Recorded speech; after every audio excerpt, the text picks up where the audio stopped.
믿음으로 아벨은 가인보다 더 나은 제사를 하나님께 드림으로 의로운 자라 하시는 증거를 얻었으니 하나님이 그 예물에 대하여 증언하심이라. 그가 죽었으나 그 믿음으로써 지금도 말하느니라. 믿음으로 에녹은 죽음을 보지 않고 옮겨졌으니 하나님이 그를 옮기심으로 다시 보이지 아니하였느니라. 그는 옮겨지기 전에 하나님을 기쁘시게 하는 자라 하는 증거를 받았느니라.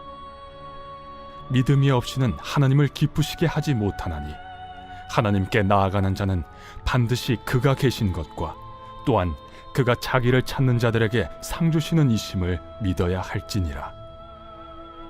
믿음으로 노아는 아직 보이지 않는 일에 경고하심을 받아 경외함으로 방주를 준비하여 그 집을 구원하였으니 이로 말미암아 세상을 정죄하고 믿음을 따르는 의의 상속자가 되었느니라. 할렐루야. 우리 참 좋으신 주님의 이름을 찬양합니다. 우리 놀라우신 하나님 앞에 우리 감사와 찬양과 영광과 존귀의 큰 박수 올려드리겠습니다. 아름다우신 주님, 거룩하신 주님, 존귀하신 주님의 이름을 찬양합니다. 주님으로 영광을 받아 주시옵소서. 네, 우리 하나님의 놀라운 은혜 가운데 한 몸이를 우리 포드의 성도들 한번 바라보시면서요. 오늘 이 시간 영상으로 예배하는 우리 글로벌 포드 식구들을 향해서 특별히 우리 유럽 지역에 풀어져 있는 게 아니죠. 유럽 지역에 계신 우리 글로벌 포드 성도님들 2부 예배 항상 라이브로 드리시는데요. 우리 한번 서로에게 뜨거운 사랑과 축복과 격려의 박수를 보내겠습니다. 네, 하나님의 존귀하신 은혜가 여러분 모두에게 있게 되기를 주님의 이름으로 축복합니다. 할렐루야. 사랑하는 여러분, 성령 충만하십시오. 말씀 충만하십시오. 오늘 함께 드리는 이 예배를 통해 정말 우리의 믿음의 수준이 another level, 남다른 믿음으로 남다른 인생을 사는 거룩한 은혜가 있게 되기를 주님의 이름으로 축원합니다. 자, 우리 옆에 사람과 이렇게 한번 인사하셨으면 좋겠는데요. 초격차의 믿음으로 앞서가십시오. 이렇게 한번 인사하시겠어요? 초격차의 믿음으로 앞서가십시오. 그 은혜가 우리 모두에게 있게 되기를 주님의 이름으로 축복합니다. 여러분, 미국 뉴욕에 가면 허드슨 강이 있습니다. 이 허드슨 강 하류에 가면요, 솔트 라인이라는 곳이 있는데요. 이 바다에서 올라오는 소금물과 상류에서 내려오는 민물이 만나는 선을 바로 이 솔트 라인이라고 합니다. 자, 이곳에서는 민물과 해수의 싸움이 하루 종일 계속되는데요. 날이 가물어서 강물이 약해지면 이 바닷물이 역류해서 이 허드슨 강으로 올라오게 됩니다. 근데 이 민물은 밀려서 뉴욕 사람들이 마시는 이 수원지를 위협하게 되는데요. 그러나 비가 적당히 내려서 어느 정도 물이 계속해서 흐르게 되면 결국 이 민물이 바닷물을 밀어내어 수원지가 안전하게 보호가 됩니다. 이 허드슨 강의 솔트라인이 끊임없이 당기고 밀리는 가운데 뉴욕 사람들의 식수 공급에 희비가 엇갈리게 되는 것이죠. 여러분, 우리의 삶에도 이러한 영혼의 솔트라인이 존재합니다. 세속의 물결이 우리 영혼 안으로 마음과 생각에 들이닥쳐요.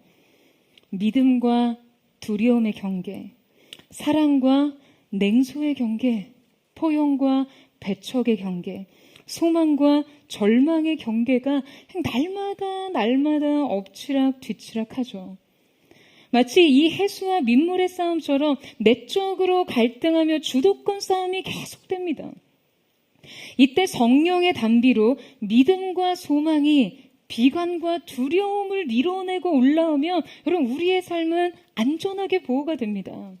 그러나 성령의 공급이 중단되면 그냥 어김없이 인생에 들이닥치는 세상 가치와 불안과 우울, 낙심과 무력감이 우리의 내면을 지배하고 우리의 삶을 위협합니다. 사랑하는 여러분, 언제나 성령의 단비를 구하세요. 어떠한 상황에서도 이 싸움에서 지지 말고 밀리지 말고 믿음으로 압도하며 가십시오. 믿음의 주도권을 잃어버리지 말고 전진하세요. 오늘 본문 속에는 바로 이러한 믿음으로 자신의 삶을 압도한 영적 거장들이 등장합니다. 지난주에 이어 오늘도 우리는 믿음의 장이라고 불리는 히브리서 11장 말씀을 함께 살펴보려고 하는데요. 히브리서 11장은 크게 세 부분으로 구성됩니다. 1절에서 3절로 구성된 서론에서는요, 전체 논지의 전제로서 그 믿음의 본질적인 성격과 탁월성에 대해서 설명한 다음에 구체적인 예와 증거들을 제시함으로 믿음의 열매와 성취에 대해 다루고 있습니다. 그리고 본격적으로 히브리서 기자는 구약 시대로부터 하나님께로부터 인정받은 믿음의 거장들의 이름들을 일일이 나열하면서 믿음의 전당을 소개합니다. 그 믿음의 탁월한 특징들을 열거하면서 그에 알맞은 실제 사례를 제시하기 위해 그 인물들을 거론하고 있는데요. 자, 그런데 우리가 주목해서 볼 때 이때 성경이 각 인물을 거론하는 순서가요, 역사적 순서가 아니라는 점이에요. 여러분, 얼핏 보면 지금 이것이 시간순을 따르는 듯 하지만요, 지금 9절에서 이삭과 야곱의 등장이 11절 사라보다 먼저 이루어지고, 또 여리고 성벽에 무너진 것이 라합의 믿음보다 먼저 기록되었죠. 뿐만 아니라 32절에서는 기드온이 바락보다 먼저, 삼손이 입다보다 먼저, 다윗이 사무엘보다 먼저 언급되고 있습니다. 그 성경이 주목하고 각 인물들을 언급한 순서가 시간적, 역사적 순서가 아니라는 점에서 이 관찰과 기록에 어떤 다른 의도가 있음을 알 수 있게 하죠. 자, 그렇다면 성경이 지금 어떤 흐름에 따라 이 기록 순서를 정한 것일까요? 여러분, 이것은 바로 믿음의 삶의 개요를 따르고 있습니다. 지금 이 샘플들이 연대기적 순서를 거스르고 있다면 지금 분명 이것이 이 믿음의 원리 자체를 따르고 있다라는 것으로 이해해야 하는 것이죠. 여러분, 수학책에서 수학의 원리를 막 설명하면서요, 나눗셈 안 가르치고 인수분해 가르칠 수 있습니까? 덧셈, 곱셈, 개념 모르는 사람에게 여러분 적분과 근해 공식 설명할 수 있어요? 이해시킬 수 있습니까? 그렇다고 생각하기 때문에 우리가 수학을 잘 못한 거예요. 여러분, 지금 히브리서 기자는 믿음이 발휘되는 원리를 우리에게 가르치기 위해 실제 사례들을 들고 있는데요. 말하자면 믿음이 발휘되기 위해서는 다윗의 어떠함이 사무엘의 어떠함보다 원리적으로 더 선행되어야 한다는 거예요. 오늘 우리는 이 의도를 오늘 본문에 적용해 보면서 말씀을 살펴봐야 합니다. 그렇다면 과연 아벨의 믿음의 어떠함이 에녹의 믿음보다 선행되어야 하며, 이 에녹의 믿음의 어떠함이 노아의 믿음의 어떠함보다 앞서 전제되어야 하는 것일까요? 자, 함께 이 믿음의 원리를 따라 이 믿음의 거장들의 삶을 추적해 보기를 원하는데요. 첫 번째, 아벨의 삶을 통해 우리는 믿음이 어디에서부터 시작됐는지를 알 수 있습니다. 우리 함께 4절 말씀을 같이 한번 읽어보도록 하겠습니다. 시작. 믿음으로 아벨은 가인보다 더 나은 제사를 하나님께 드림으로 의로운 자라 하시는 증거를 얻었으니 하나님이 그 예물에 대하여 증언하심이라. 그가 죽었으나 그 믿음으로써 지금도 말하느니라. 자, 여러분, 히브리서 기자를 통해 제시된 믿음의 개요를 따라 우리 삶에서 믿음으로 시작해야 하는, 즉 단연 첫 번째가 뭐라고 하죠? 바로 예배입니다. 여러분, 믿음으로 예배하는 것이 모든 믿음의 첫 시작이라는 거예요. 그렇다면 이제 우리에게 궁금해지는 게 있죠. 그러면 믿음의 예배란 무엇이냐는 거예요. 만약 아벨이 예배했고 가인은 예배하지 않았다면 여러분, 이것은 믿음이 있고 없고를 통해 더 명확한 차이를 구정할 수 있지만요, 성경은 분명 아벨과 가인 모두가 예배했지만 아벨이 가인보다 더 나은 제사를 드렸다라고 말하고 있습니다. 그러니까 모든 예배가 다 믿음으로 규정되는 예배가 아니라는 좀 매우 의미심장한 접근인 것이죠. 여러분, 그렇다면 믿음의 원리에 근거해서 아벨은 대체 어떤 예배를 드렸기에 히브리서 기자는 전 인류 역사상 첫 번째로 등장하는 믿음의 영웅에 그를 등극시킨 것일까? 이 아벨의 예배가 특별한 믿음에 기초한다는 사실을 우리는 두 가지 관점을 통해 살펴보려고 하는데요. 자, 먼저 그 첫 번째 이유를 살펴보겠습니다. 우리 창세기 4장 2절에서 4절 말씀을 같이 읽겠습니다. 시작. 그가 또 가인의 아우 아벨을 낳았는데 아벨은 양치는 자였고 가인은 농사하는 자였더라. 세월이 지난 후에 가인은 땅의 소산으로 제물을 삼아 여호와께 드렸고 아벨은 자기도 양의 첫 새끼와 그 기름으로 드렸더니 여호와께서 아벨과 그의 제물은 받으셨으나. 자, 여러분 창세기에 처음 등장하는 아벨에 대한 언급인데요. 아담과 하와 사이에서 쌍둥이일 것으로 추정되는 두 아들이 태어났습니다. 그들은 장남인 가인과 차남 아벨이었어요. 자, 그런데 이 둘을 소개하면서 이어지는 언급에 있어 우리는 매우 부자연스러운 흐름을 발견합니다. 아담과 하와의 아들은 첫째가 가인이었고 둘째가 아벨이었어요. 자, 그런데 여러분 그 다음에 무엇이 언급되죠? 그들의 직업이 언급됩니다. 여러분 우리가 누군가를 소개하면서 그의 직업에 대해 가장 먼저 소개를 한다고 하면 여러분 이건 무슨 의미인가요? 지금 이 직업이 그의 삶에 대해 많은 것을 설명하고 있기 때문이겠죠. 게다가 지금 여기에서 자연스러운 흐름이라면 가인의 직업이 먼저 언급되고 그 다음 아벨의 직업이 언급되어야 여러분 이 앞서 언급 순서에 적합할 텐데요. 지금 이때 이 순서의 역전이 일어나면서 아벨이 가인보다 더 먼저 양을 치는 자였다라는 것이 언급되죠. 그러니까 이 점에서 아벨이 양을 쳤다는 이 사실이 하나님께는 매우 매우 의미 있는 일이 아니었을까 추정해 볼 수 있습니다. 그렇다면 왜 대체 양을 치는 일이 여러분 그토록 하나님에게 의미 있는 일이었을까요? 여러분 아담의 직업이 뭐였죠? 아담의 직업은 당연히 농부였을 거예요. 그 밭을 기경하는 자가 되어야 한다라는 말씀의 언급이 있습니다. 그리고 가인 역시 농부였어요. 그렇다면 이 계보를 고려했을 때 여러분 사실상 이 가정에 더 의미 있는 직업, 즉 이 가업을 이어받은 자는 누구였어요? 가인이었죠. 그러니까 제가 생각하기에 이 아버지의 밭, 즉 아버지의 유산은 아마도 가인이 상속하지 않았을까 생각을 해봅니다. 가인은 아담이 가꾸던 밭을 이어받아 그 땅에서 나는 소산에 의존해 생계를 유지했을 거라고 추측해요. 그러니까 여러분, 뭐 널린 게 바깥 식물이었을 테니까요. 가인은 적어도 먹고 살 일에 대한 걱정은 없었겠죠. 그렇다면 대체 왜 아벨은 농사 대신 양을 치는 일을 선택했을까요? 지금 많은 분들이 뭐 지금의 식문화나 뭐 산업구조를 생각하면서 양을 치는 일이 생산성에 관련된 직업이라고 생각하실 수 있어요. 뭐 이를테면 짐승을 기르는 일이 그들로부터 고기를 얻을 수 있다고 생각한다거나 그들이 다른 가치 있는 일을 하는 곳에 뭐 활용될 가능성을 생각하는 거예요. 하지만 여러분, 성경에 의하면 명백하게 노아 이전의 인류에겐 동물의 식용이 허락되지 않았습니다. 창세기 9장에 가서야 비로소 하나님께서 동물이 식용으로 쓸 수 있다는 것을 허락하셨거든요. 그러니까 이 아벨이 살던 당시엔 인류는요, 오직 곡식과 채소, 과일 등 채식으로만 식생활을 유지했어요. 다 비건들이었어요.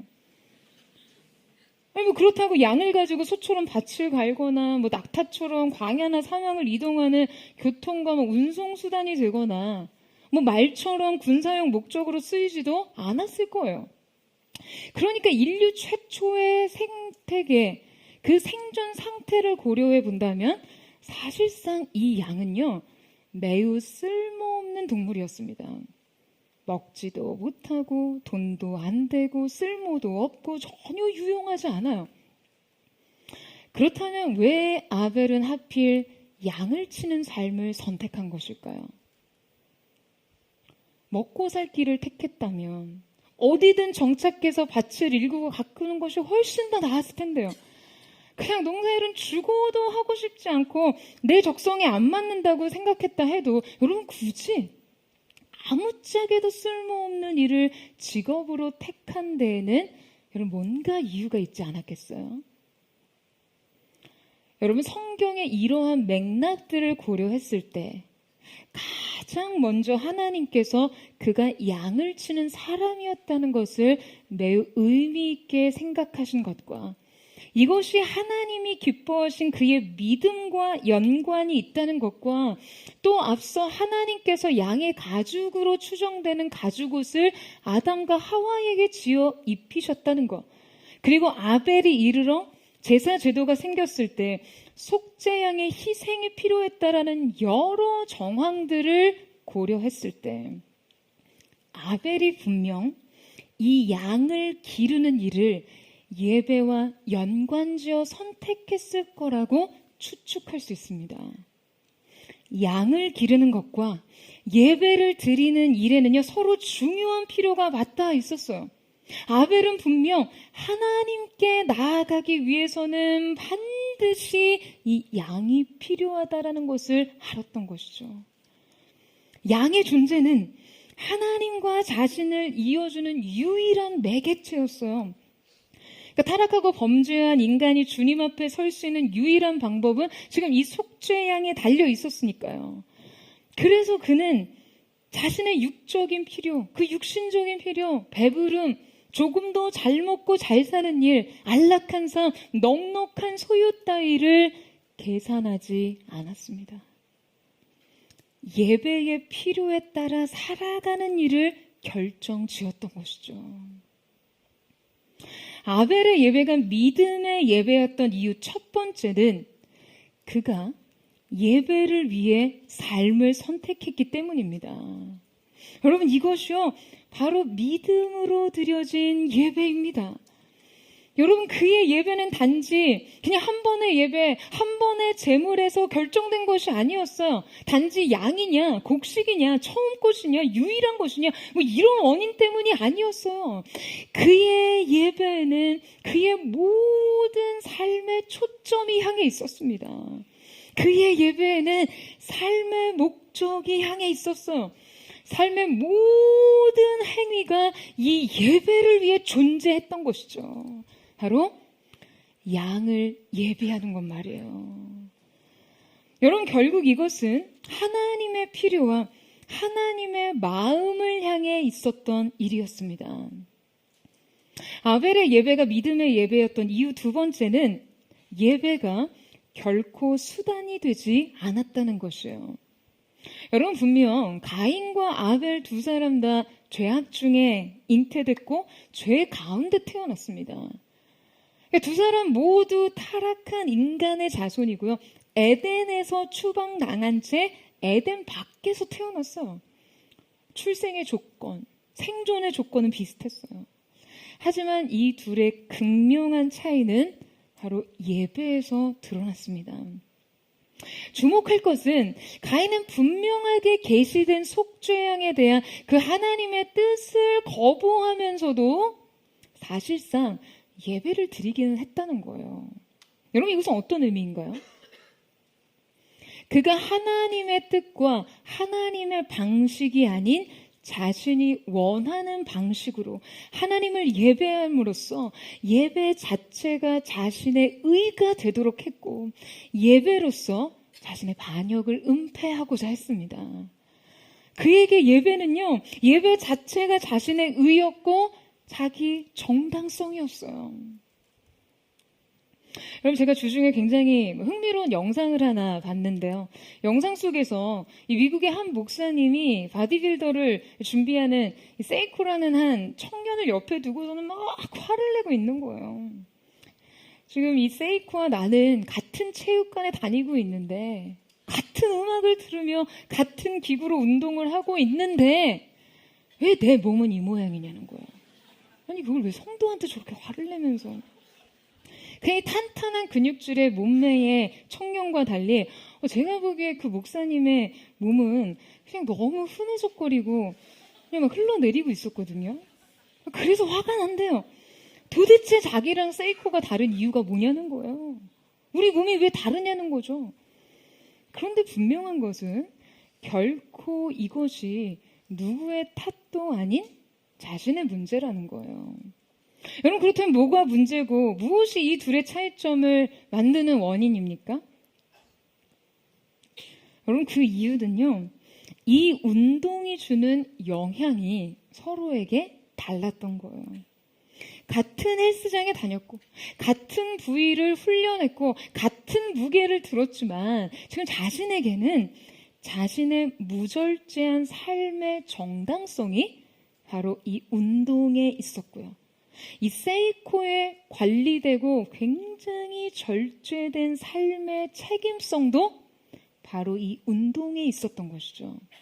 자, 이게 무슨 말이냐 하면 이 목사님은요, 일주일에 한 번 굉장히 강도 높은 운동을 했다는 이유로 지금 자신의 식습관을 비롯한 모든 무절제한 생활 습관에 정당성을 부여한 거예요.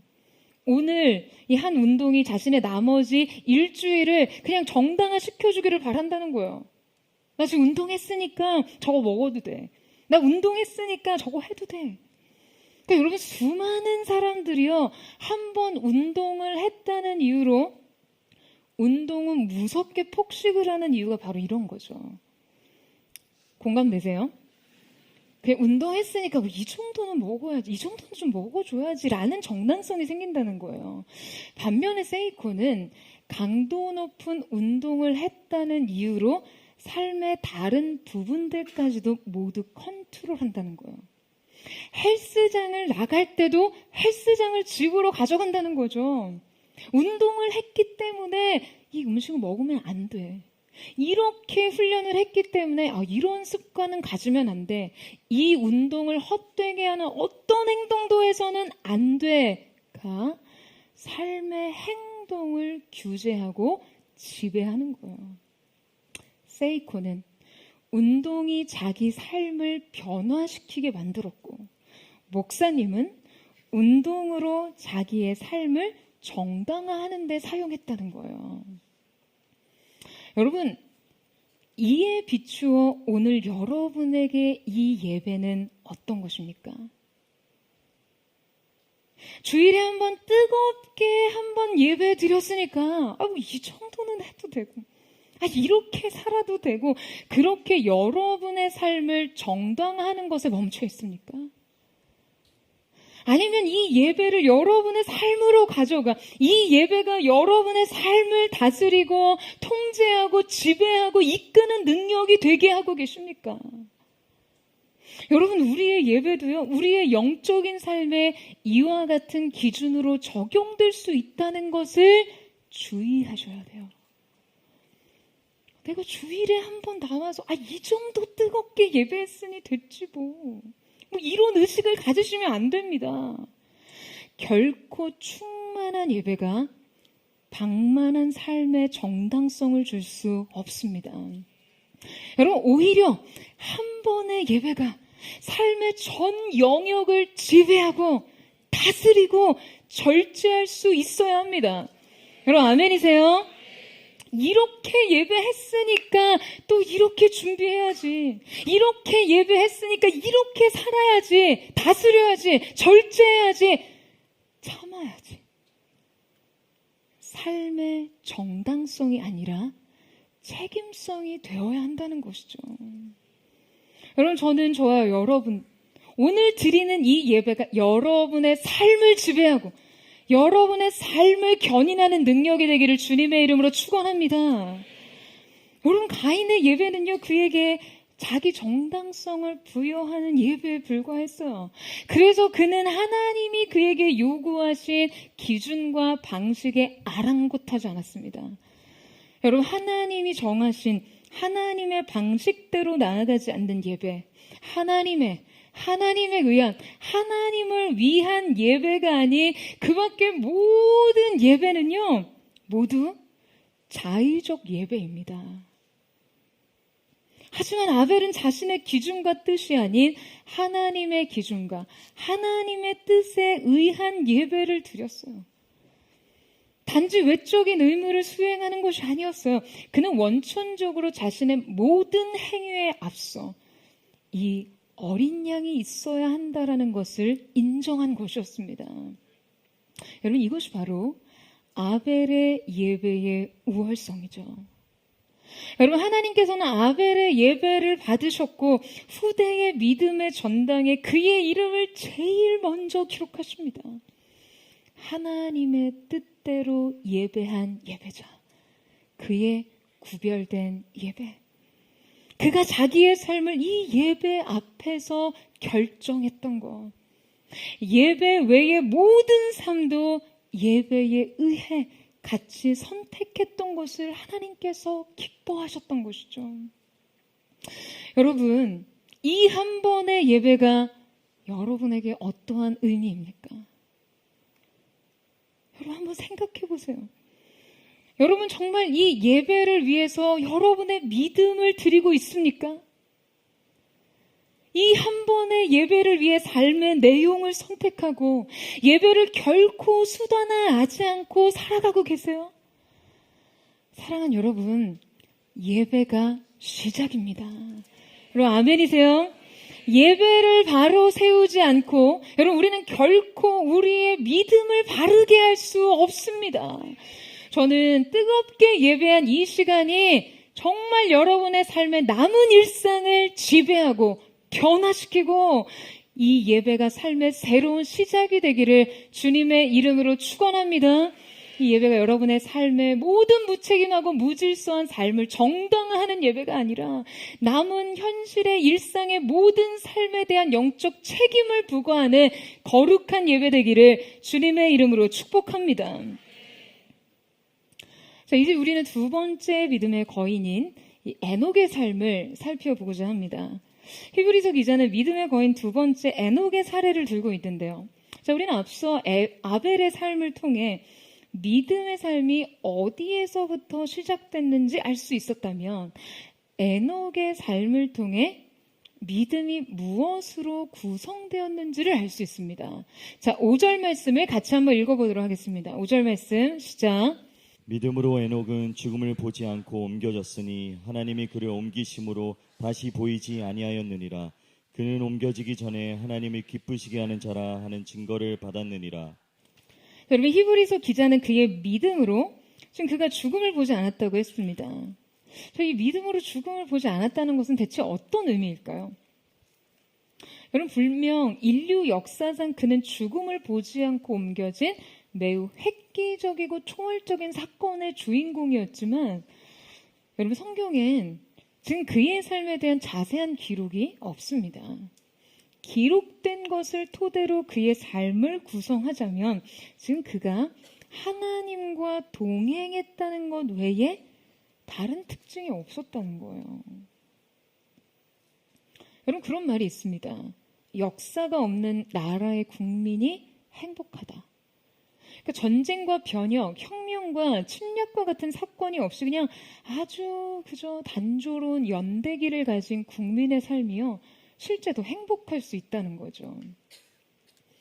여러분, 에녹의 삶은 매우 단조로웠습니다.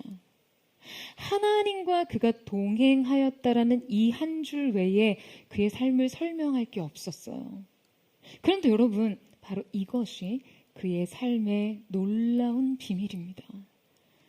이 한 줄로 그의 삶이 모두 설명된다는 이 사실 말이에요. 여러분, 부연이 필요 없다는 것이 여러분, 이거 얼마나 멋진 일입니까? 한 줄로 설명될 수 있다는 것이 여러분 얼마나 강력한 거예요. 365년의 삶이 하나님과의 동행이라는 이 한 단어로 요약될 수 있다는 것이 여러분, 이거 정말 가능합니까? 여러분, 그의 삶이 이 한 가지로 요약됐다는 것이 얼마나 놀랍고 위대한 것인지 사람들은 알지 못합니다. 어느 시골 마을에서 이 노란 꽃들이 두덮인 이 황금 들판을 보고 막 사람들이 탄성을 질렀어요. 그냥 너무나 황홀하게 아름다운 광경이기 때문이죠. 자, 그런데 그때 곁에 섰던 그 농부가 고개를 가로저으며 머리를 흔듭니다. 그러면서 그가 이렇게 말했어요. 황금옷에 달린 은단추 같은 흰 꽃들과 아름다운 눈처럼 보이는 푸른 수레 국화들이 이 들녘 전체에 퍼져 있다는 것은 지금 잡초가 쳐져 땅이 안 좋은 상태임을 알려줍니다. 여러분, 땅과 결실의 조건을 모르는 사람들에게는요, 화려한 볼거리들은 그저 아름다움의 조건이 될 수 있지만 지금 그 땅의 건실함을 판단할 수 있는 농부에게는 그것은 결실을 방해하는 조건이 됩니다. 휘황찬란한 아름다운 것들이 여러분 우리의 인생에 숱하게 많다는 것은요, 반대로 그 이면이 많이 존재한다라는 것의 의미도 됩니다. 지금 에녹의 삶은 큰 변화 없이 단조로웠지만 그의 삶엔 동행이라는 것 외에 다른 이면이 존재하지 않았어요.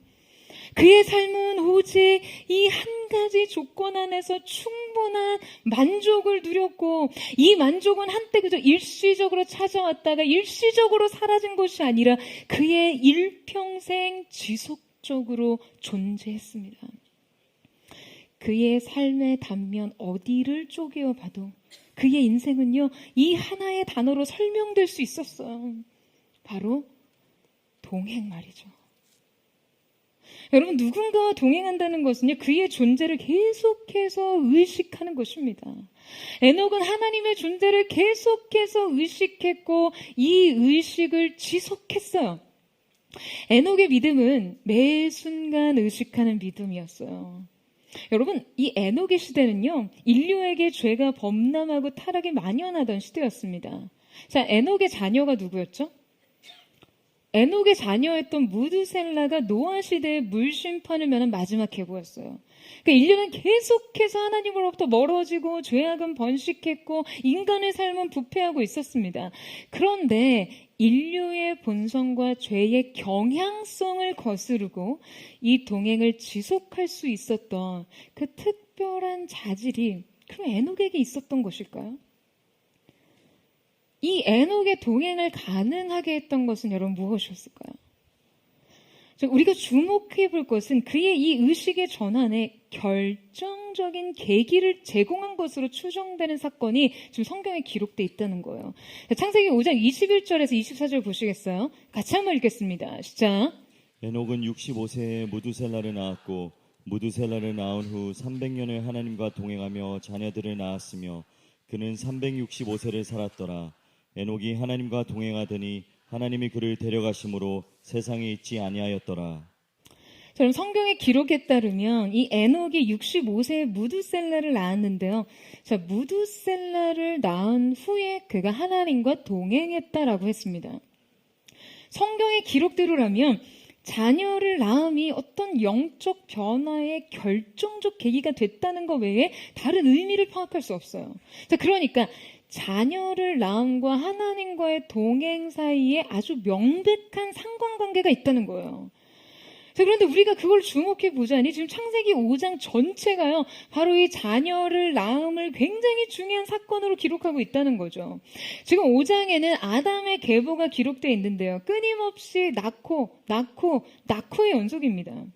그렇다면 대체 왜 에녹에게 무두셀라를 낳은 사건이 그 하나님의 존재를 의식하고 동행하기까지 결정적인 계기를 만들었을까요? 여러분, 저는 어쩌면 이 낳고의 역사에 하나님의 관계 회복의 의지가 반영된 것은 아닐까 하는 생각을 해보았습니다. 하나님께서 아담을 창조하셨죠. 무에서 유를 지으시되 특별히 인간을 창조하시고 여러분 그 존재로부터 기쁨을 느끼셨어요. 여러분 왜요? 대체 하나님 부족한 게 뭐가 있으시요? 여러분, 하나님은 우리로 하여금 그분과 관계 맺도록 하심으로 그 기쁨을 누리고자 하셨습니다. 인간 창조의 이유는요, 관계를 근거로 합니다. 하지만 여러분, 어떤 일이 벌어지나요? 아담과 하와는 범죄함으로 하나님과의 관계에서 이탈합니다. 이 관계에 분리가 일어났죠. 창세기 3장 23절 24절 말씀에 보면요, 하나님께서 범죄한 인간을 에덴에서 내보내시는 장면이 나오는데요. 자, 이때 처음 23절에는 하나님이 그를 내보내요 라고 기록돼 있다가요, 24절에 이르러서는 돌연 하나님이 그 사람을 쫓아내시고 라고 기록하고 있습니다. 여러분, 이 내보내다와 쫓아내다 사이에는요, 사실 굉장히 급격한 관계 악화가 포함되어 있어요. 그러니까 이들의 범죄를 하나님께서 다루실 때 그 처음의 관계적 이탈보다 더 강도 높은 차원의 분리가 이루어졌다는 거예요. 여러분, 왜요? 여러분, 인간은 돌이킬 줄을 몰랐어요. 여러분, 부모가 자식을 혼낼 때 여러분, 그 혼내는 본심은 뭡니까? 본심 뭐라고 생각하세요? 잘못을 바로잡으려는 거죠. 어떤 잘못된 행동에 대한 마땅한 책망과 처벌이 있지 않고선 인간이 절대로 자기 책임성을 배우지 못합니다. 그런데 이 책망과 처벌이 여러분 곧 분리를 선언하는 건가요? 부모가 여러분 막 책망하고 혼낼 때 뭐 이거 관계 끊자는 얘기예요? 여러분 그렇게 생각하세요? 이 관계를 끊자니요. 지금 오히려 이 책망과 훈계는 이 관계를 끝까지 유지하기 위해서 존재하는 거죠. 그런데 인간은 하나님의 책망과 심판을 회복의 의지로 받아들이기보다 분리와 단절과 추방으로 받아들였습니다. 그러한 인간에게 하나님은 자녀를 주셨어요. 창세기 5장에 기록된 인류의 역사의 기록은요, 여러분 마치 그냥 이 낳고 그냥 전 일생이 애를 낳는 것 말고는 그냥 의미 있는 행위가 전혀 없는 것처럼 계속 반복됩니다. 그러다면 왜 이 자녀를 낳음이 하나님께는 의미 있는 사건이 될 수밖에 없었을까요? 여러분, 하나님께서는 인간에게 자녀를 주심으로써 이 자녀와 자신과의 관계를 통해 하나님과 그들의 관계성을 한번 생각하게 하신 것 아니었을까요? 그러니까 인간에게 새로운 결정적 관계가 열리지 않고서는 이 관계라는 것이 화두가 될 일이 없었으니까요. 없던 존재가 생기고 그 존재와 새로운 관계를 맺어가면서 게다가 그 관계가 자신을 규정하고 재정의하고 재정립할 만한 결정적일 경우 더욱 이 관계에 대해 진정한 이해를 할 수 있는 계기가 되지 않겠냐는 거예요. 여러분, 어쩌면 인류의 이 낳고의 역사는요, 하나님의 관계 회복의 의지가 담긴 역사인지 모릅니다. 그들이 계속해서 하나님을 멀리 떠나갔음에도 불구하고 하나님은 계속해서 그들에게 낳고를 허락하셨습니다. 여러분, 에녹은 바로 이 낳고의 계기를 통해 하나님과의 관계를 이해할 수 있었을 거예요. 하나님의 본심은 분리가 아니라 동행이라는 사실 말이에요. 사랑하는 여러분, 우리의 삶 속에서도, 여러분의 삶 속에서도 마치 어떤 책망과 처벌과 심판으로 보여지는 수많은 일들이 있습니다. 우리가 이 일을 하나님의 회복의 의지로 받아들이기보다 이것을 계기로 오히려 이 관계에서 서운한 감정으로 멀어진다면 여러분, 이것은 타락한 인간의 역사를 반복하는 일일 뿐이에요. 그럼 하나님의 여러분에 대한 책망과 교훈의 본심은 무엇입니까? 여러분, 그분의 훈계는 사랑이에요. 여러분, 아멘이세요? 책망은 책임감이고요. 처벌은 한편의 용납입니다. 여러분을 고쳐 쓰고 싶으신 거예요. 다시 그분의 품에 안고 싶은 거예요. 그저 함께 하기를 원하시는 거예요. 여러분, 에녹처럼 하나님이 허락하신 사건들을 영적 전환의 계기로 삼는 은혜가 있기를 주님의 이름으로 축원합니다. 때로 그것이 여러분 눈에 책망과 교훈과 처벌이라고 해도 오히려 하나님의 본심을 깨닫고 주님께로 더 가까이 나아가세요. 부모의 가슴으로 파고들어 용서를 구하는 자녀의 마음으로 나아가기를 축복합니다. 주님께 돌이켜 그분과 동행하십시오. 매 순간 주님과 관계 맺는 일, 여러분, 이것이 바로 믿음의 삶을 구성합니다. 예배로부터 시작된 믿음의 삶은 주님과의 동행으로 지속되는 것이죠. 저는 이 동행의 기쁨과 능력이 여러분의 삶을 압도하는 은혜가 있게 되기를 주님의 이름으로 축원합니다.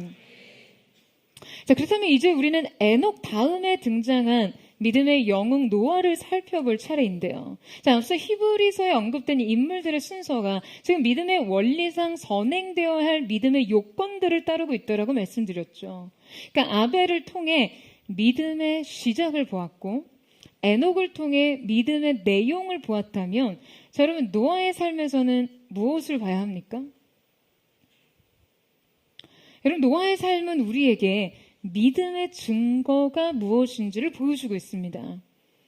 예배로부터 시작된 믿음이 주님의 임재의 동행으로 지속되고 끝내 이것이 믿음의 행위로서 증거되어야 하는 것이죠. 자, 그렇다면 노아의 삶 속에 어떠한 믿음의 증거들이 나타날까요?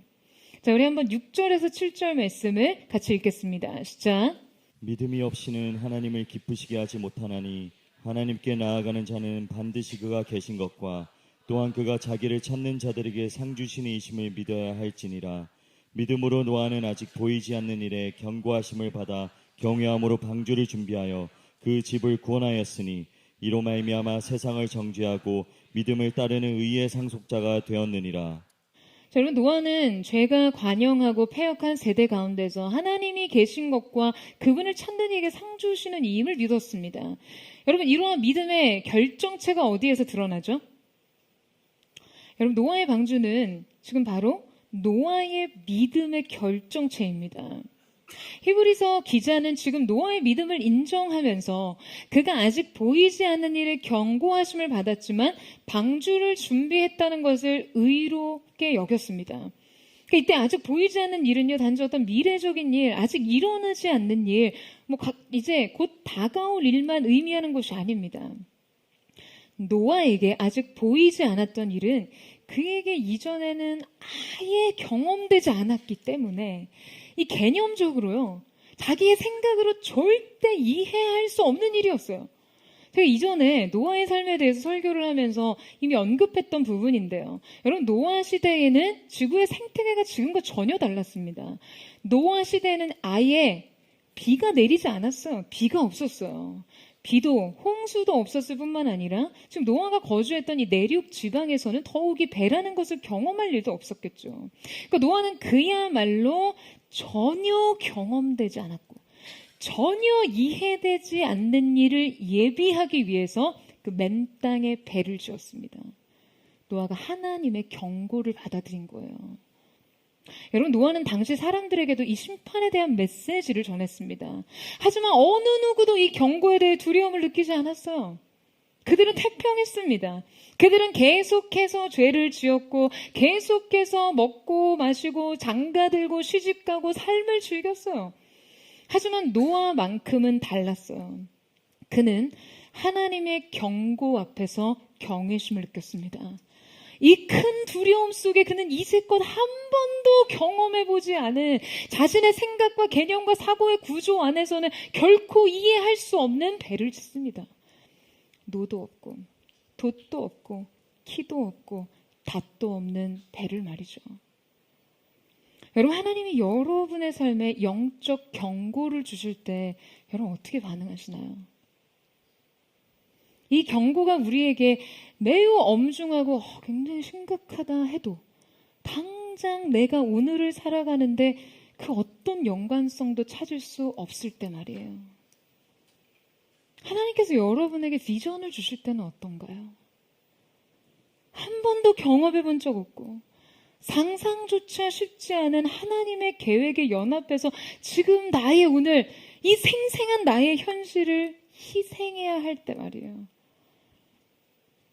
여러분, 과연 여러분의 오늘을 120년 후의 심판을 위해 준비하기 위해 희생할 수 있습니까? 앞서 말씀드렸듯이 노아가 방주를 짓던 일은 노아 믿음의 결정체예요. 그가 전에도 없었고 아직 오지 않는 이 일에 대해 하나님께서 말씀하셨을 때 이것을 나의 오늘에 적용해 당장 망치부터 들 수 있는 것이 여러분 얼마나 큰 믿음의 행위냐는 거예요. 여러분 인생의 방주를 짓는 일에 대해 한번 생각해 보세요. 한번 생각해 보세요.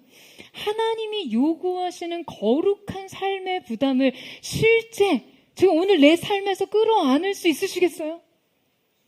그냥 오직 한 가지 일에 대한 극진한 몰입, 당장 성취와 보상을 얻을 수 없는 일에 대한 지독한 성실, 사람들의 비웃음과 조롱 속에서도 흔들리지 않았던 믿음의 확신. 120년간 단조롭게 그는 오직 방주만 지었습니다. 한 가지 일을 120년 지속했다는 것이 여러분 그에게 얼마나 많은 시련과 연단이었겠어요. 매일 반복되던 이 순종이 당장 내 삶에 어떠한 결실 없이 손실만을 가져온다고 느낄 때 여러분 그럼에도 다시 망치를 드실 수 있으시겠습니까?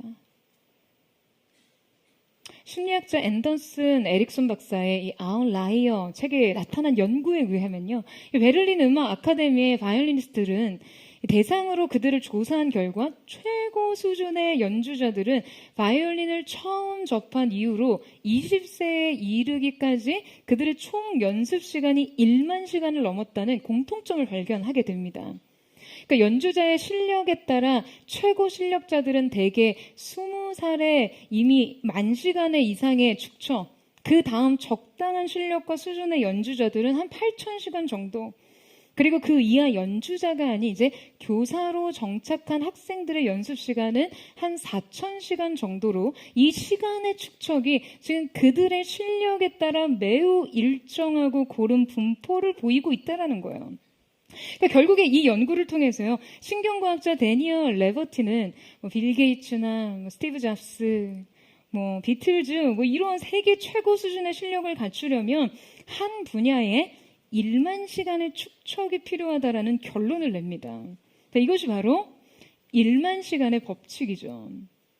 여러분 보통 10,000시간의 축척이 있으려면요 10년 동안 꼬박 수면, 식사, 이동을 제외하고는 오로지 그 일만을 해야 한다고 해요. 여러분, 노아는 120년 동안 방주만 지었습니다. 자, 그렇다면 여러분 이 시간의 축척이 어느 정도일지 여러분 예상이 되시죠? 예상되세요? 제가 앉아서 노아의 시간을 한번 상상하면서 계산을 해봤어요. 자, 만약에 노아가 출근을 해서 퇴근까지 여러분처럼 9 to 6로 하루 8시간 방주를 지었다라고 생각한다면 일주일에 56시간, 1년에 52주, 2,912시간, 여기에 120년을 곱하면 34만 9,440시간입니다. 여러분 놀랍죠? 놀랍지 않으세요? 네, 일부 예배 끝나고 국장님이 저에게 그런 말을 하더라고요. 우리 노아 형님은 일주일에 하루도 쉬지 않고 망치질을 했다라고요. 그래서 제가 반드시 국장님은 하루 쉬게 해주겠다 그렇게 얘기를 했는데요. 그럼 놀랍지 않습니까? 인류 역사상 한 분야에 이 정도 몰입해서 축척의 시간을 가진 전문가, 권위자가 또 있을까 싶어요. 그런데 여러분 정말 놀라운 것은요, 바로 그의 이 축척의 시간이 자신의 성공과 인생 보상을 위해서가 아닌 오직 하나님의 말씀에 순종하기 위해서였다는 것입니다. 저는 그게 너무나 감동적이에요. 여러분 바로 이 사실이 노아를 믿음의 거장이 되게 하는 것이죠. 그 시간이 결국 순종의 결정체예요. 하나님께서 이 노동의 총합을 믿음의 결정체로 평가하셨습니다. 여러분, 한 가지 일에 대한 집중과 몰입, 그 시간의 축척이 결국 여러분 인생을 결정합니다. 여러분의 삶의 현장은 어떠신가요? 여러분이 지금 매일 감당하고 있는 그 일이 고작 망치질 한 번, 톱질 한 번이어도 괜찮습니다. 여러분, 정말 중요한 것은 여러분이 하나님의 말씀과 뜻 가운데 서 있고 여러분이 그 일을 하나님을 향한 경외함을 가지고 했다면 이 모든 것이 가다는 것이에요. 여러분, 여러분이 한결같이 몰두하는 그 일이 방주 짓는 일이 되게 하십시오. 여러분, 아멘이세요? 매일 성실하게 망치질하십시오. 구석구석 세밀하게 역청을 칠하세요. 대충 하지 마시고요. 눈가림하듯 하지 마시고요. 여러분, 결정적인 때에 물이 차기 시작하면요, 대충한 일은 티가 납니다. 왜냐하면 물이 스며들거든요. 근데 여러분, 노아가 1년 동안 홍수를 견디고 물 위에 떠 있는 동안 물이 배로 스며들지 않았다는 것은요, 지금 그가 하나님의 말씀대로 조금 더 허투루 배를 만들지 않았다는 거예요. 그의 120년간의 성실과 충실이 드러나는 것이죠. 사랑하는 여러분, 저는 여러분의 이 믿음의 아멘하는 입술뿐만 아니라 여러분의 믿음에 행동하는 손과 발이 있기를 주님의 이름으로 축원합니다. 믿음과 순종으로 축적된 인생의 시간을 쌓으세요. 그것이 여러분 세상 앞에서 미련해 보여도, 사람들 앞에서 조롱을 받아도, 이해를 받지 못해도 그날 하나님의 때에 그것이 구원의 방주로 쓰여지게 하는 하나님의 특별한 은혜의 뜻이 보여지게 될 줄로 믿습니다. 그 쌓인 시간의 믿음과 순종이 여러분의 인생과 이 시대를 구원할 구원의 방주가 될 것입니다. 그럼 오늘 우리는 아벨과 에녹과 노아의 삶을 통해 믿음의 원리들을 살펴봤어요. 예배로부터 시작해서 동행으로 지속된 믿음은 구체적이고 성실한 믿음의 행위로 증거됩니다. 하나님께서 우리에게 믿음을 가르치시면서 여러분, 이 원리에 충실하라고 하시는 거예요. 반드시 이 순서를 따르셔야 돼요. 어린 양의 피에 의한 예배로 시작해 하나님과의 지속적 관계성이 삶의 구체적 행위로 증거되는 것이 믿음의 삶입니다. 진정한 예배 없는 임재의식은 불가능하고요. 매일의 생생한 동행이 없는 행위 그 자체는 무의미합니다. 저는 사랑하는 포도의 성도들의 삶이 오늘 이 영적인 원리를 따라 하나님의 믿음의 전당에 여러분의 이름을 기록하는, 새겨놓는 은혜가 있게 되기를 주님의 이름으로 축원합니다. 믿음에서 믿음으로, 오직 그 믿음으로 살게 되는 저와 여러분 되시기를 주님의 이름으로 축원합니다. 이제 함께 찬양하며 기도하며 나아갔으면 좋겠습니다. 사랑하는 주님, 오늘 이 시간 우리의 삶의 현실을 이 믿음으로 살아내는 법을 우리가 알기를 원합니다. 오늘 이 한 번의 예배가 남은 우리의 모든 일상을 지배하는 능력이 되게 하시고, 이렇게 예배했으니 이 정도까지는 괜찮다는 정당성이 아닌, 오늘 이 예배가 우리의 삶을 견인하는 책임성이 되는 이 예배에 우리의 삶의 모든 초점이 맞춰지고, 이 예배로 시작돼 주님의 동행과 그 믿음으로 살아내는 믿음의 행동의 증거가 우리의 삶 가운데 나타나게 하여 주옵소서. 우리 그 마음을 주님 앞에 고백하며 주님 앞으로 나아가기를 원합니다. 세상은 들리고 사람들은 변하여도 나는 주를 섬기리. 주님의 사랑은 영원히 변하지 않네. 나는 주를 신뢰해. 믿음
위해서 우리가 우리의 인생을 사는 방식에 대해 결정하셨는데, 우리의 영혼이 구원을 얻어 영원한 생명을 누릴 수 있는 유일한 방식은 믿음으로 말미암는 것인 줄로 믿습니다. 사랑하는 주님, 오늘 우리가 이 믿음으로 우리의 인생 현실을 살아나게 하여 주시옵소서. 뒤로 밀리지 않고 전진하며 세속의 물결과 인생에 닥친 모든 불안과 두려움과 공포를 믿음으로 이겨내는 거룩한 하나님의 사람들이 될 수 있도록 주님 역사하여 주시옵소서.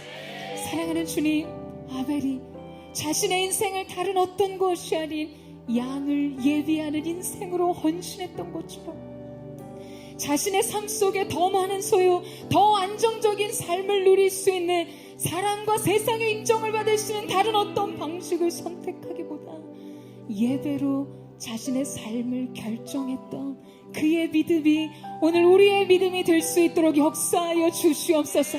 이 예배가 우리의 믿음의 시작이 될 수 있도록 주님 함께하여 주시옵소서. 오늘 이 한 번의 예배가 우리의 인생 흐트러진 무절제한 우리의 삶을 정당하는 것이 아닌 주님 책임성을 부여하며 이 예배로 우리의 삶을 지배하고 다스리는 내 역사가 있게 하여 주시옵소서. 오직 주님과의 관계 안에서 이 양을 예배하는 거룩한 구별의 예배자로 이 예배의 전부를 드려 인생의 믿음의 시작을 이루는 거룩한 하나님의 사람들 될 수 있도록 역사하여 주시옵소서. 우리 전심으로 주의 이름을 부르짖고 우리 예수의 동성으로 기도합니다.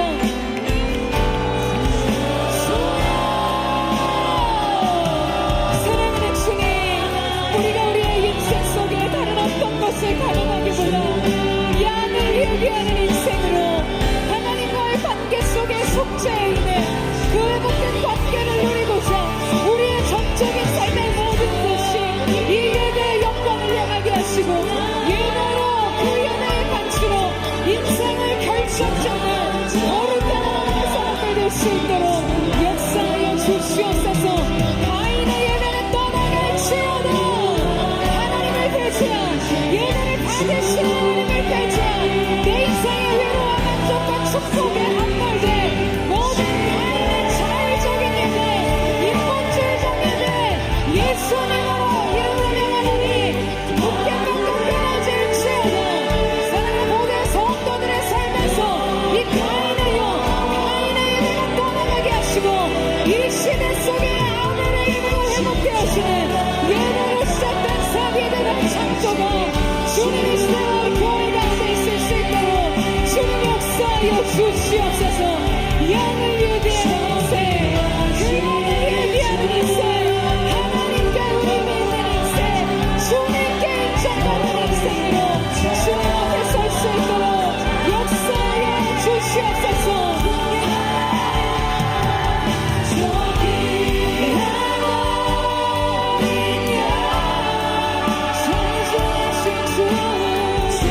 오늘 우리의 재단 가운데 주님 세상 어떤 것이 아닌 주님 무너진 우리의 삶을 일으키게 하여 주옵소서. 수없이 정당하되 자기 합리화의 마음 예수님의 이름으로 대적하기 떠나게 하시옵소서.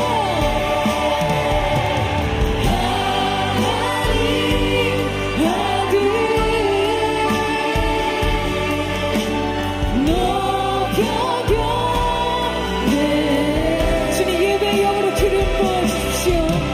오늘 이 예배로 삶을 결정하는 은혜가 우리 가운데 부어지게 하여 주시옵소서.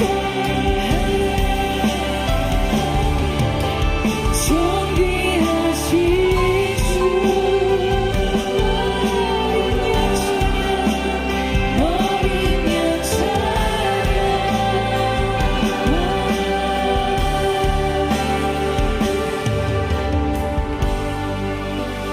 감사해 주고 생명 주신 그 사랑 내 부끄러운 죄를 사시고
준비하신 주님 혈육과 쓰신 주님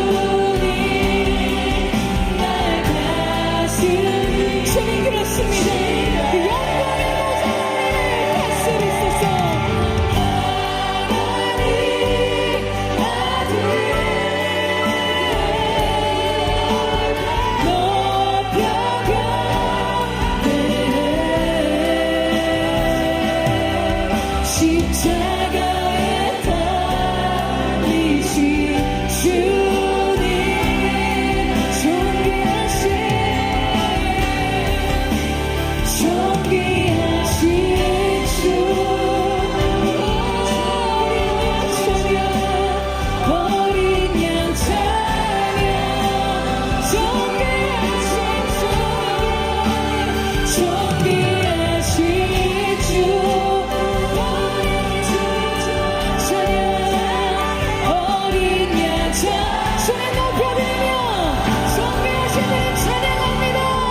사랑하는 주님, 가인의 눈에는 보이지 않았던 이 가치가 아벨에게는 선명한 명증한 하나님의 뜻과 계시가 되었습니다.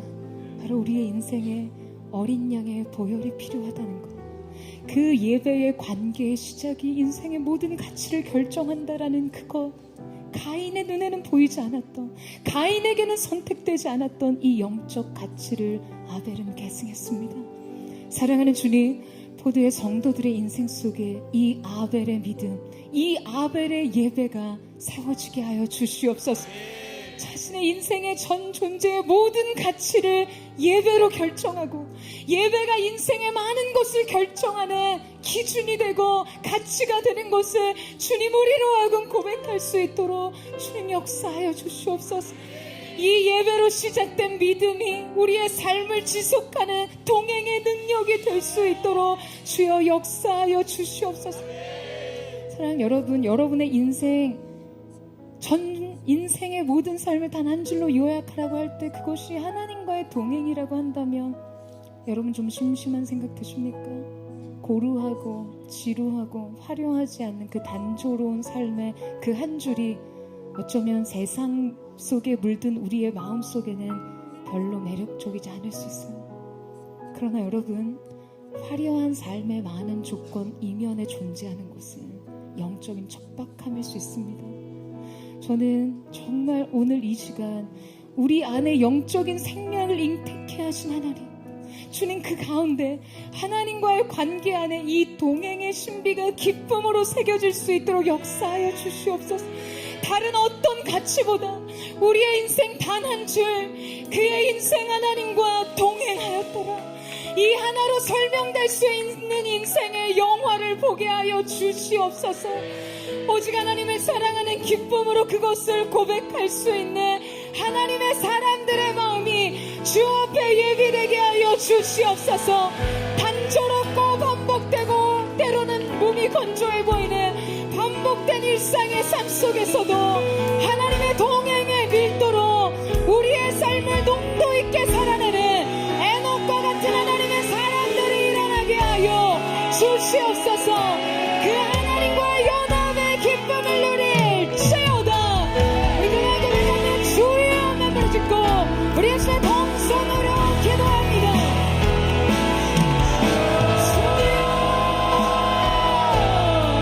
사랑하는 주님, 주님의 사랑의 기쁨, 그 사랑의 동행의 기쁨이 우리 가운데 있으므로 우리의 삶을 반복되는 단조로운 삶을 멈춰주시고 이 모든 것이 기쁨이 되게 하여 주시고 주님의 동행으로 인해 우리의 삶에 다른 모든 것이 새로워질 수 있도록 역사하여 주시옵소서. 365년의 삶에 오직 하나님과 동행함으로 죽음을 보지 않고 하나님께 맡겨가는 주님 동행의 능력이 얼마나 크기에 주님 인생에 정해진 죽음마저도 이기는 능력이 되었습니다. 오늘 사랑하는 모든 성도들의 삶 속에 죽음마저 넘어설 수 있는 어른의 동행의 기쁨, 동행의 능력이 부어지게 하여 주시옵소서. 그 넘치는 사랑의 기름 부음, 그 압도적인 사랑의 넘쳐도 오늘 우리 가운데 부어지게 하여 주옵소서.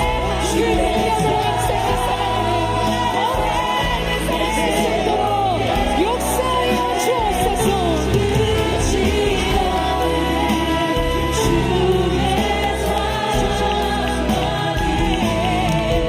내 영혼 자유케 하시네 주의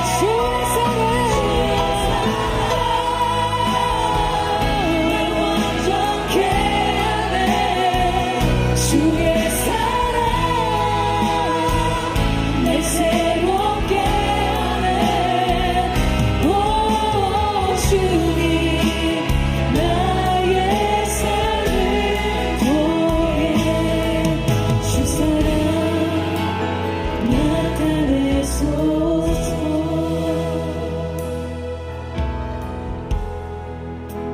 주의 장막에서 한 날이 궁정에서 첫날보다 좋사오니 나의 영혼 주님을 기뻐해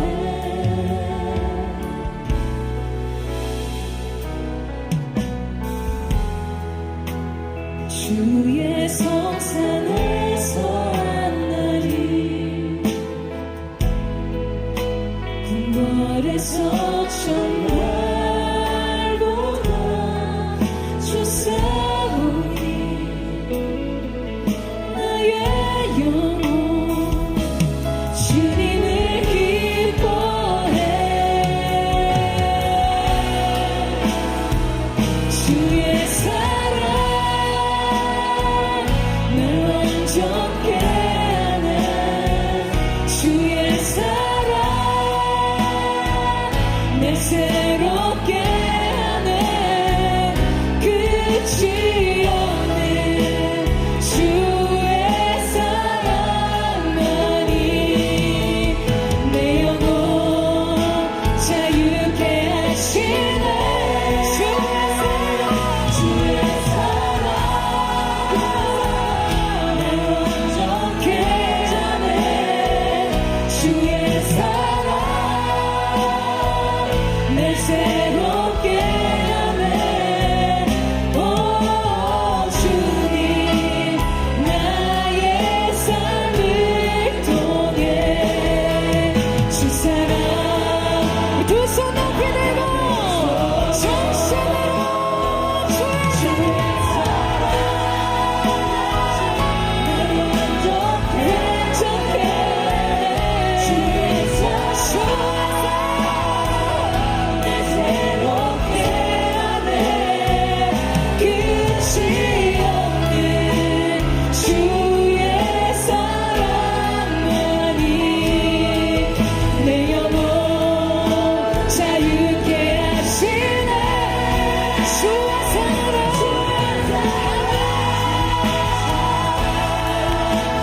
사랑 여러분에게 도전하기를 원합니다.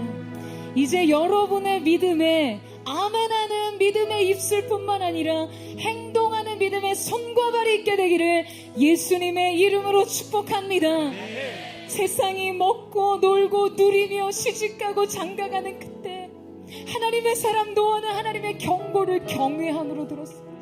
죄악이 만영한 이 땅 가운데 이 시대 노아로서 사랑하는 주님, 우리의 지식과 이해와 관념으로는 상상할 수 없는 그 일을 주님께서 우리 가운데 말씀하신다 할지라도 주님이 우리 가운데 부르심의 사명과 비전을 펼쳐 보이실 때 이것이 나의 현실과 일상과 나의 삶과는 전혀 맞지 않는 것이 되어 보인다 할지라도 여러분, 오늘 여러분이 믿음으로 그 미련해 보이는 망치질 하나를 할 수 있는 하나님의 사람이 되기를 주님의 이름으로 축원합니다. 여러분의 믿음, 여러분의 순종이 하나님의 시간표 안에 하나님 앞에 축적된 시간으로 하나님의 인정과 칭찬과 평가를 얻는 믿음의 사람 될 줄로 믿습니다. 세상 앞에 미련해 보인다 할지라도 조롱과 비난 속에 있다 할지라도 오늘 여러분이 미련하게 두드리는 이 망치질 하나가 이 시대 구원의 방주를 예비하는 거룩한 순종의 깃들이 될 줄로 믿습니다. 주님 믿음으로 나아가게 하여 주시옵소서. 밀리지 않고 우리의 영혼의 솔트라인을 주님 지켜내게 하여 주시옵소서. 말씀을 부으소서. 성령을 부으소서. 주님의 자를 부으소서. 주여 하나님을 듣고 기도합니다. 주여 사랑하는 주님, 믿음으로 하나님을 원합니다. 오늘 우리의 보이는 망치죠, 미련해 보이는 독자, 우리 인생 속에 쌓이는 순종과 쌓이는 믿음이 되게 하셔서 이 모든 축적의 시간을 통과해 하나님이 정하신 그날 그때 이 시대 우리가 믿음의 구원의 방주로 쓰임받게 하여 주시옵소서. 그 누구도 인정하지 않을 수 없는 거룩한 믿음의 뜻을 펼치는 신인류의 새 시작이 될 수 있도록 역사하여 주시옵소서.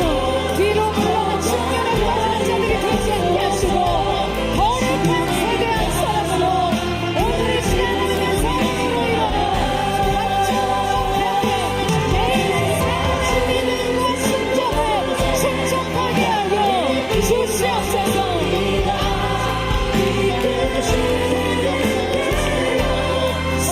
순종하면서 이미 연약한 내 영혼 돌아여 일하소서.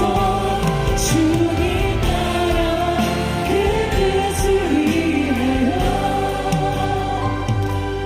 오 주님 나를 이끄소서. 주님 말씀하시며 주님 말씀하시며 주님 내가 나아가리라. 주님의 뜻이 아니면 주님 내가 멈추기를 원합니다. 내가 멈춰서리라. 나의 가고 서는 것 주님 뜻에 있으니 오 주님 나를 다시 한번 고백합니다. 주님 말씀하시며 주님 말씀하시며 내가 나가리라. 주님 뜻이 아니면 내가 멈춰서리라. 나의 가고 서는 것 주님 뜻에 있으니 오 주님 나를 이끄소. 뜻하신 그곳에 나 있기 원합니다. 이끄시는 대로 순종하면서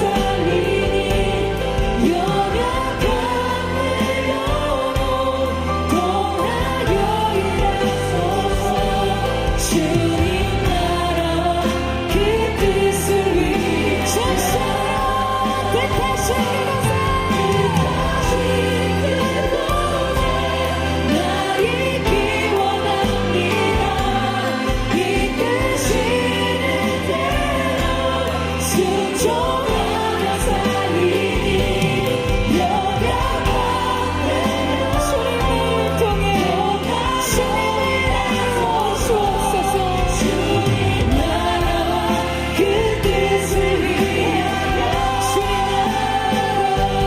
주님 나라와 그 뜻을 위하여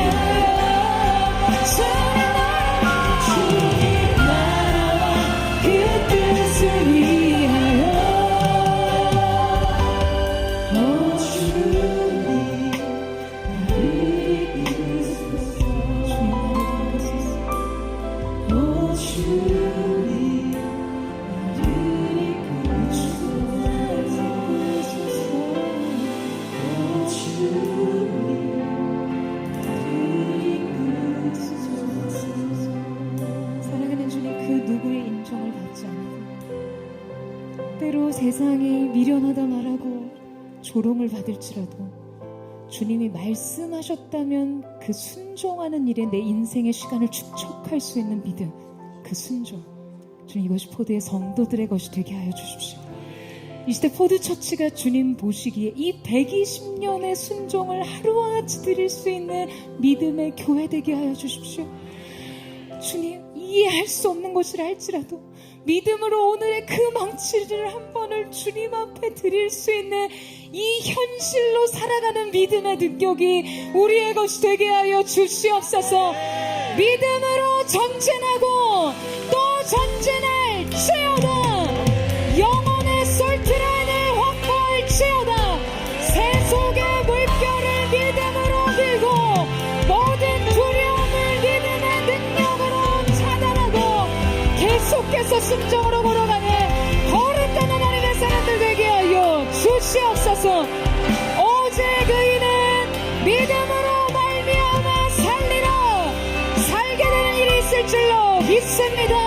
그렇게 일하실 주님을 찬양하며 주께 감사드리며 예수님의 이름으로 기도드립니다. 아멘. 할렐루야. 우리 높으신 주님, 거룩하신 주님, 영광스러운 주님 앞에 우리 감사의 박수 올려드리며 나아갑니다. 새로운 기쁨의 능력이 있을지어다. 구원의 기쁨과 구원의 즐거움을 누릴지어다. 할렐루야. 오늘 이 예배가 여러분 인생의 새로운 시작되기를 주님의 이름으로 축복합니다.